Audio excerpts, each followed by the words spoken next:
চালাচ্ছিলাম। আজকের মতো সমাপ্তি ঘোষণা করার পর যে যার যার মতো বাসায় চলে যাবে, এমন সময় ওরা এখান দিয়ে একটা মোটরসাইকেল নিয়ে আসা আমাকে অতর্কিতভাবে গুলিটা করে, যে আমার ডান হাতে লাগে।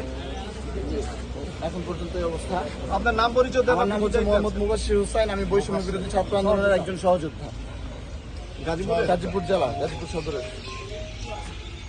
দর্শক, এই ডিসি অফিসের সামনে অবস্থানকালে এখানে একজনকে গুলি করা হয়েছে। আপনারা দেখছেন তার ভাগ্যক্রমে তার হাতে পড়েছে, তার শরীরে পড়েনি। ভাই, আপনার নামটা? আমার নাম মোহাম্মদ মুবাশির হুসাইন। মোহাম্মদ মুবাশির হোসেন, ছাত্র আন্দোলনের উনি গুলিবিদ্ধ হয়েছেন। গুলি করছে বিজেপির সামনে, তারপরে সব